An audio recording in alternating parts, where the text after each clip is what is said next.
I can't get over how many people will talk to me like I have no clue and I'm stupid. And I've always been super insecure about it. And it's kept me from being probably a lot more of a leader or someone that is maybe a little bit more vocal. And by vocal, I don't mean like in a negative way. I don't think we have to, scream at people or be ignorant with one another, but I mean like standing up or maybe just asking a question. Or, my favorite is if you see a problem, bring a solution.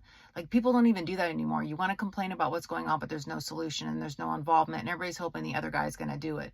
And at some point, people, like we have got to involve ourselves, especially for our children.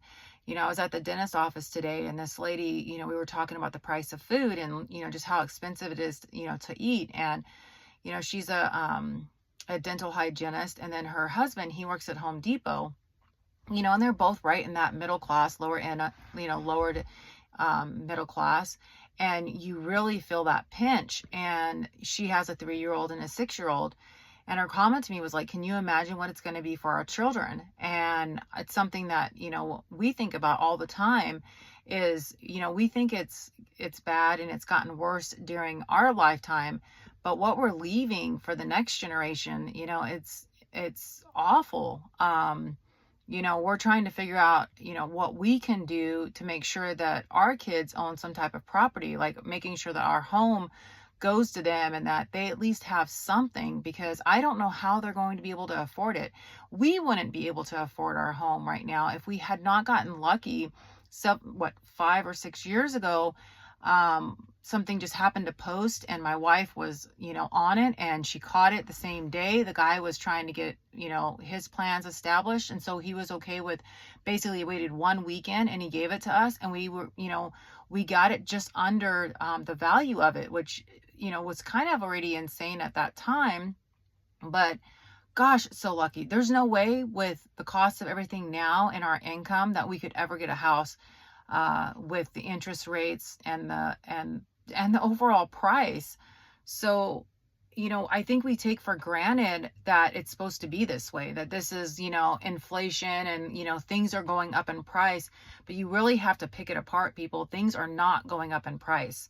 It's just the fact that the people in power have had the ability to have as much money as they want. And if they want more money, they create more money. And it's caused things to be very, very lopsided, and it has caused inflation, and it has caused the inflation to be paid by the lower end of society.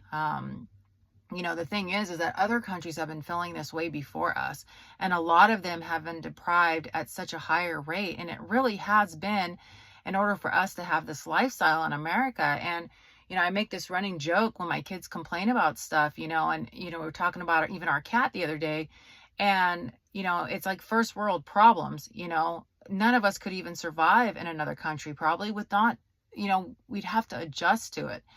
And we sit here and we feel like we're having a bad time and a bad day, and we keep thinking that maybe it's going to get better, or maybe we just assume it's going to continue at this rate and we're just learning how to live in it.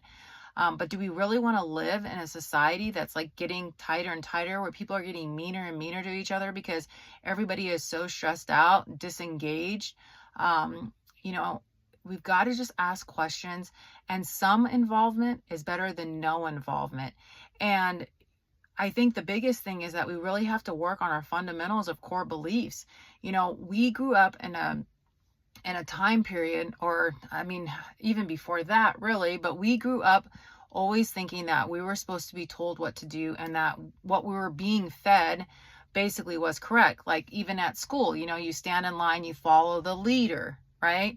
Assuming that the leader is on the right path. What happens if we're following the leader and the leader is on the wrong path?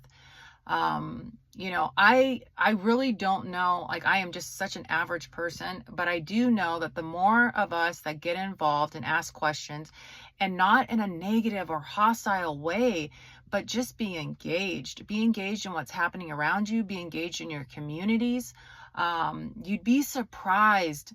I think we all think that we're struggling harder than the other guy, and it's embarrassing, right? It's embarrassing that, maybe you're living paycheck to paycheck. I do, and I debate like sharing too much of my financial situation, on YouTube, because people can be so judgy and so hurtful. But the reality of it is, it's like there's more of us struggling than there is of us not.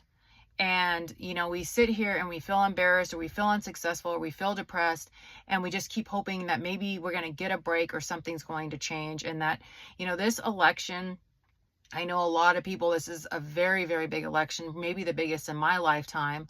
But I don't know. I have so many mixed feelings about it.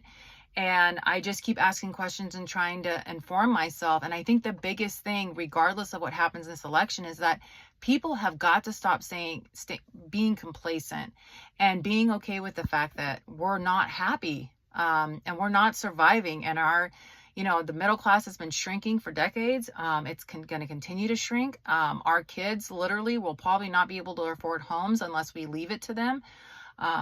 So I don't know, I kind of a rant, but it's just something I feel super passionate about. I hope everybody's doing well. Again, kindness, open-mindedness, curiosity, and community, huge.